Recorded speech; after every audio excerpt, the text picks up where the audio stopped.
모든 것이 잿더미가 됐습니다.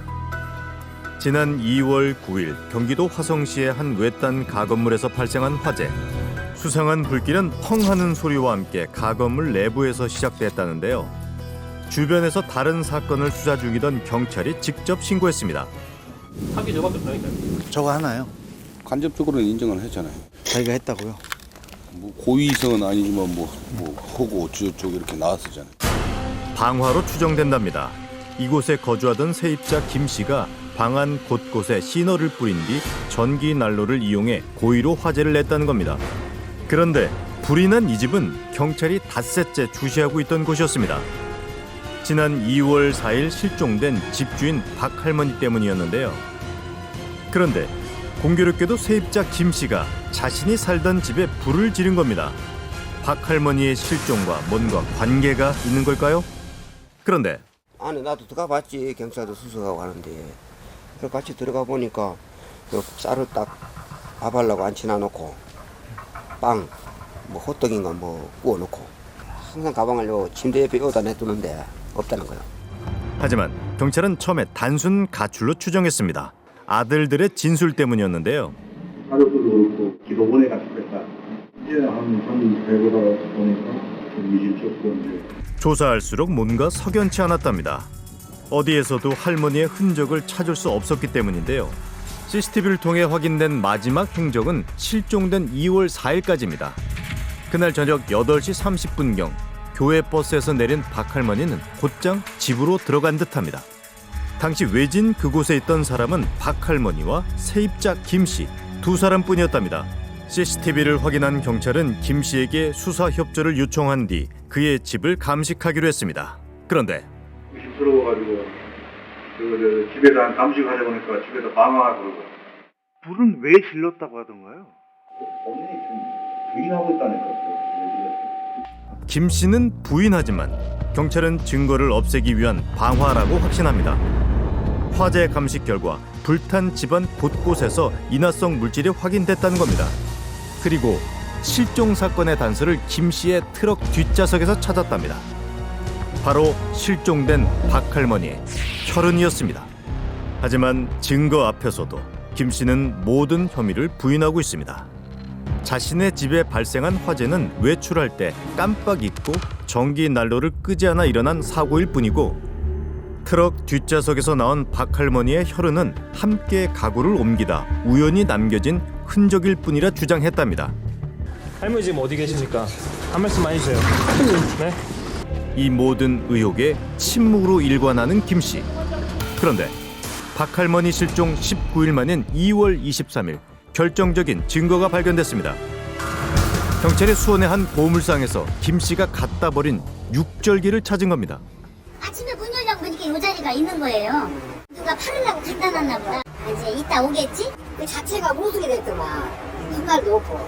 그렇게 이거 아니고 고물이구나.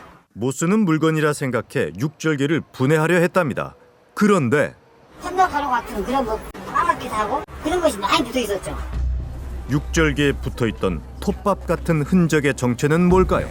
정육점에서 사용하는 육절기는 살코기를 자르거나 얇게 저미는 용도로 사용된답니다. 좀 이상합니다. 육절기 어디에서도 톱밥 같은 물질을 찾을 수가 없습니다. 톱밥 같은 게 혹시 나오나요? 육절기 톱밥이 안 나오죠. 고기살을 자를 땐 흔적이 남지 않는답니다. 그런데 그거는 톱밥이 훨씬 나옵니다. 톱밥이요? 그럼 이게 나무 썰면 톱밥 나오듯이 고기도 그 뼈를 썰거나 그러면 거기에다 톱밥이 다 보이죠. 김 씨가 고물상 앞에 버린 것은 육절기가 아니라 일명 골절기라 불리는 뼈를 자르는 기계였던 겁니다. 그 골절기에 붙어있던 붉은 톱밥 같은 물질에서 실종된 박 할머니의 DNA가 확인됐습니다. 여기 혹시 박씨 할머니 피가 나올 이유가 없잖아요. 누가 빌려준 것도 아니고 할머니 스스로 어떻게 밀 사람도 아니고. 김 씨가 할머니를 살해한 뒤 골절기를 이용해 사체를 훼손한 것 같답니다. 근데 CCTV상으로는 뭔가 잡혔나요? 육절기 내 톱날 있잖아. 고기 자를 때 톱날. 그건 청계산에다 버리고 육절기 몸통은 보물상에 버리겠잖아. 김 씨는 박 할머니가 실종된 다음 날 아침 지인의 공장을 찾았습니다. 그리고 방화를 저지른 다음 날 밤 지인의 공장에 맡겨둔 골절기를 찾아와 분해한 뒤 톱날은 청계산 인근에, 본체는 수원의 고물상 앞에 버린 겁니다. 경찰은 미처 태우지 못한 살인의 흔적을 없애려 한 걸로 추정된다는데요. 상황은 거의 의심이 거의 각적으로 가는 거 아니에요? 이제 논리적으로 경은 경도다 보면 뭐 다 떨어지는 건데 이제 시신이 나니까 못 찾으니까. 그런데 궁금해집니다. 김 씨가 집주인 할머니를 살해할 만큼 두 사람 사이가 나빴던 걸까요? 그 남자 죽고 나서도 그 남자가 일 같은 거 도와주고 했다고. 그 집 가서. 김 씨가 박 할머니 집에서 세입자로 지낸 지 10년이 넘었답니다. 6개월 전 집주인 할아버지가 병으로 세상을 떠난 뒤엔 집안일을 도와줄 만큼 각별한 이웃이었던 겁니다. 그러던 어느 날 나쁘지 않았는데 한 번은 나한테 와가지고 그 얘기를 하시더라고. 아이고 저 사람 내가 보내고 이제 부부를 둬야겠어. 혼자 사는 사람은 안 되겠어. 이런 얘기를 하죠. 실종되기 20여일 전쯤 김 씨에게 방을 비워달라고 했다는 박 할머니. 대체 무엇 때문일까요? 두 사람의 갈등, 그것이 혹시 범행의 동기였던 걸까요? 오랫동안 두 사람을 알고 지냈다는 지인을 어렵게 만났습니다. 12월쯤인가 큰아들이 나를 더 이상 자식으로 생각하지 마라. 그런 요청을 몇 차례 했었대요. 그러다 보니까 뭐 누구하고 쉽게 이렇게 의논할 수 있는 상황도 아니었던 거고 자연스럽게 그냥 토지보상 얘기를 했었던 것 같아요. 남편이 사망하면서 남긴 집과 땅에 대한 상속 문제로 박 할머니는 자식들과 심각한 갈등을 겪고 있었답니다. 그러던 중 땅 일부가 도로로 편입되면서 토지 보상금이 나오게 됐다는데요. 할머니는 자식들이 아닌 세입자 김 씨에게 자연스럽게 보상 절차를 의논했다는 겁니다. 그런데 그 창문에 그 CCTV 달아놓은 거 아시죠? 차나 사람이 누가 이렇게 오고 뭐 가고 이런 걸 전부 다 이렇게 녹화를 해놨던 거예요. 그러니까 그게 너무 불편해서 여러 차례 이렇게 막 뭐라고 쪼았죠. 왜 그러냐, 그러지 말고 당장 나가라. 근데 짐을 하나씩 이렇게 뺐지 전체를 그냥 한 번에 빼진 않았어요. 박 할머니 앞으로 2억 원이 넘는 토지 보상금이 나온다는 걸 알고 난 뒤부터 김 씨의 행동이 달라졌답니다. 매일 감시하는가 하면 특별한 친구 사이로 지내자고 치근대는 김 씨를 더는 두고 볼 수 없었던 할머니는 집을 비우라고 요구했다는 겁니다. 그런데 실종 하루 전 할머니는 교회를 찾아가 심상치 않은 이야기를 남겼습니다. 3일날 보상금 나온 통장을 갖다가 목사한테 맡겼어. 내가 없어지면 큰아들한테 주라는 이런 진술을 말을 하면서 치밀하게 이렇게 계획대로 일을 이렇게 벌였던 것 같아요. 제대로 이렇게 보니까 토지 보상금이 1월 29일 날 나왔고 그 김 씨가 1월 30일 날 골절기로 그 인터넷으로 주문을 했어요. 그러니까 딸한테는 나는 감옥 가서 살 테니까 그냥 너는 네 인생을 그냥 알아서 살아라 그렇게 말한 거죠. 대체 김 씨는 어떤 사람일까요? 김 씨를 잘 아는 사람을 찾긴 쉽지 않았습니다. 원래 말이 없어요. 별로 꼭 할 얘기 아니면 별로 말을 안 해. 모자 벗은 걸 별로 못 봤어. 기계급 작정이 있어요. 다 이렇게 망가지면 새롭게 뭐 이 부품 저 부품 가져다가 이렇게 조립해가지고 만들 수 있는 사람이에요. 기계를 다루는 솜씨가 보통이 아니었다는 김 씨. 프로파일러는 그의 이러한 성향이 범행에도 영향을 미쳤을 거라 추정합니다. 제가 보기엔 철저한 계획범죄, 모의성 살인이라고 생각이 됩니다. 은둔형 외톨이잖아요. 혼자 노는 자다예요. 그러니까 봤다 안 봤다 할 목격자도 없다는 얘기죠. 그걸 노리고 지금 상황이 이렇게 진행이 됐거든요.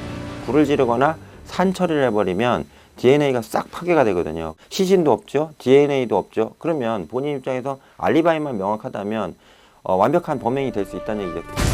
할머니의 보상금이 나온 다음 날부터 차근차근 진행된 그의 잔인한 범행. 그런데 그가 가장 바쁘게 움직인 날은 실종 다음 날인 2월 5일입니다. 박 할머니의 시신을 유기한 것도 이날로 추정하고 있습니다. 시신 유기 장소는 이제 아주 우리가 가장 유명한 것도 한국치안으로 보는 거고 한 2시간 반, 거의 3시간 거의 됐습니다. 그는 이곳에서 낚시를 하며 쓰레기를 태웠다 진술했습니다. 하지만 경찰은 인적이 드문 이곳을 사체 유기 장소로 보고 있습니다. 다이버 한 30명이서 샅샅이 이렇게 일자로 서가지고 세 차례에 걸쳐 경찰과 해병대 전우회 등 100여 명이 대대적인 수색을 했답니다. 하지만 얼은 못 가져오는 물속에서도 허리까지 오는 갈대밭에서도 닭할머니의 흔적을 찾지 못했습니다. 이 사람이 이렇게 버티는 데는 이유가 있어요. 충분히 육절기를 이용해서 뭐 찾을 수 없는 곳에다가 이렇게 요기를 해놓고 니네는 절대로 못 찾을 거다. 절대로 못 찾을 거다. 확신에 찬 듯한 김 씨의 침묵. 할머니 지금 어디 계신가요? 사건 해결을 위한 마지막 퍼즐. 닭할머니의 시신은 어떻게 찾아야 할까요? 사체를 찾을 가능성은 전 제로라고 봐요. 지금 이 정도까지 왔으면 불을 다 질렀고 육절기도 어떻게 처리를 했고 이런 표현은 죄송하지만 사체를 완전히 처리하지 않았겠느냐 이렇게 보여져요. 혹시 이대로 시신 없는 살인 사건으로 미제의 사건이 되는 건 아닐까요?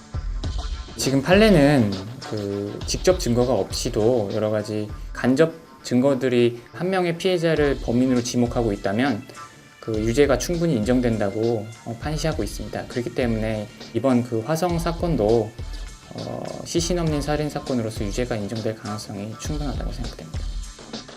2월 4일 그날의 진실을 방어로 태워 없애고 침묵으로 덮으려 한 화성 시신 없는 살인 사건 용의자 김 씨. 하지만 미처 숨기지 못한 작지만 결정적인 흔적들이 진실을 가리키고 있습니다. 완전 범죄를 노린 잔인하고 참혹했던 살인. 그 범인이 바로 김 씨라고 말입니다.